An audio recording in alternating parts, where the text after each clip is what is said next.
Well, 'tis the season indeed. Shoveling-related injuries, not much fun. Let's find out what your body won't tell you right now. We have some tips and much more with a chiropractor from Trinity Chiropractic. It's Michael Loloyan with us. And how are you, Michael? I'm doing awesome. You look like you're in good shape. You look like you practice what you preach. Yeah, never good to be hypocritical at your job. I guess not, right? That's true. Trinity Chiropractic, where is that located exactly? It's in Stittsville on Carp Road. On Carp Road, okay. How long have you been a chiropractor? Officially 5 months. Yeah, really? Yeah, I just started. Congratulations, so, man. Well, that's yeah. great. So this is your TV debut, is what you're saying here? Yeah, as a I'm chiropractor? Yes, it is. Okay. How many, so just in the 5 months, and of course, beforehand, with an interest in this field, how many back-related injuries have you seen? They are definitely my most common type of injury. And in fact, when we look at the statistics, around 80% of injuries are on the lower back. Really? Yeah.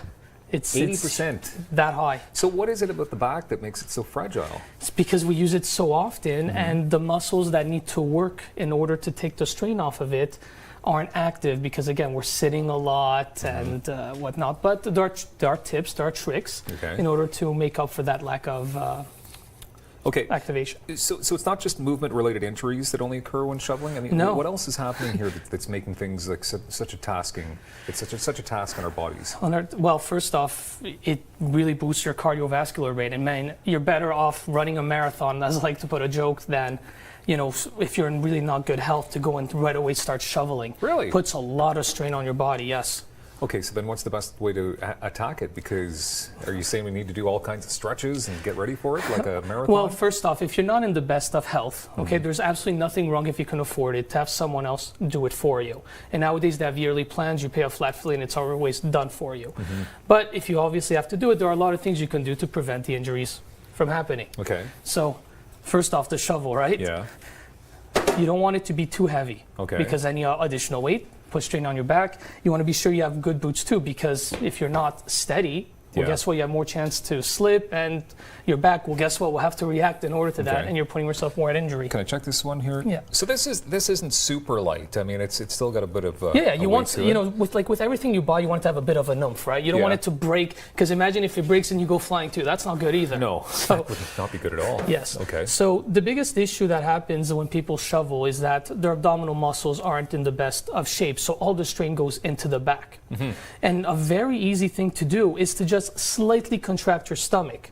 So, for example, I want you to just do a normal shoveling without doing that. Okay. And then I want you to just slightly contract your stomach, not to the point that you can't breathe, but then you'll see the same movement goes into your stomach. All right. So just do a normal, just do a normal swing, so you feel that in your back.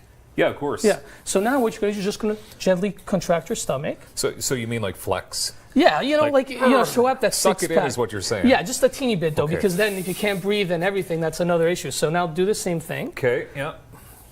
And you can sort of feel like it's a little more controlled. Yeah, like because you can feel. Yeah, technically any movement the human body does, it's that stomach muscle that's deep down that always activates first. Oh, okay. Yeah, it's all a chain. Yeah. I didn't know that. Oh, now you do. But the thing is, though, you're giving us tips, and it's going to take away your business. You know that, right? I don't care. Yeah. I like having patients come for prevention more than for injury. Okay, well, that's good of you. Very good of you.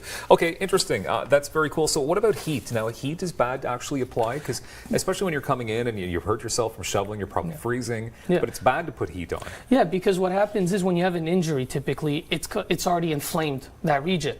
You put heat, well, guess what? You're going to increase that inflammation. Now, the question is okay, why is it when I put heat that I feel better?